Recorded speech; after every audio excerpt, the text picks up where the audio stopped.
fragrance is for relaxation? Which fragrance is for meditation? Which fragrance is for focus?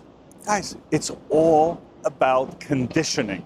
If you think about it, we've conditioned ourselves for certain moments. Like when you go to a spa, for example, you smell the lavender. What does that do? It puts you in a relaxation moment. It could have been any fragrance, but somebody chose lavender, which means you conditioned yourself to relax when you smell lavender.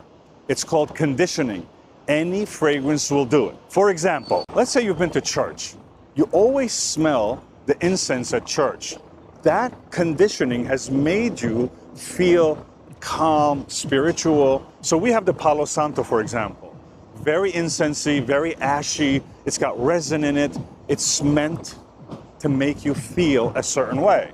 But again, it's conditioning. You can choose what fragrance you want to make you feel a certain way. That is something you do through repetition.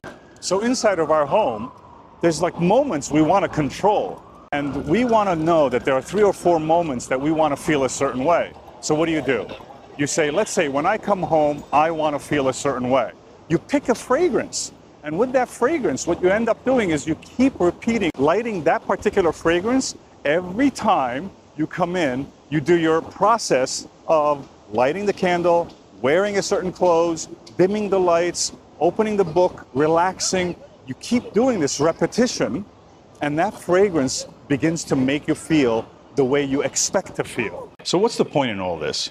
The point is that you have to select the fragrance that you actually like, and then attach it to these particular life moments that you have, and do a repetition so that you begin to develop. Let's say you want to focus, you light the candle, you get in the mood, you do your rituals, and you begin to feel focused. Or you want to relax, you feel relaxed. I'm in a beautiful hotel here. I smell a particular aroma. I am always going to be thinking about this particular hotel when I smell this. Every time I come here, same smell, repetition, repetition, repetition. But at the end of the day, a fragrance bouquet that you love, you have to attach it to something, because the real joy of lighting a candle is actually to be able to feel a certain way.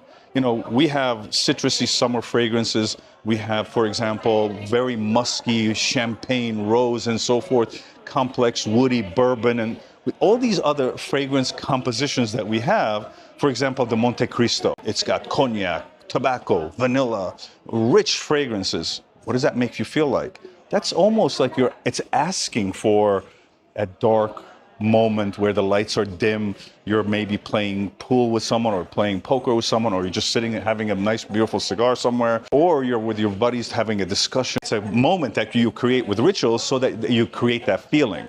But the fragrance, you have to like those fragrances that you enjoy, so that ultimately, when you come home, you fight your wars outside, you do your things outside. Well, when you come home, you want to have control over everything that goes in your home.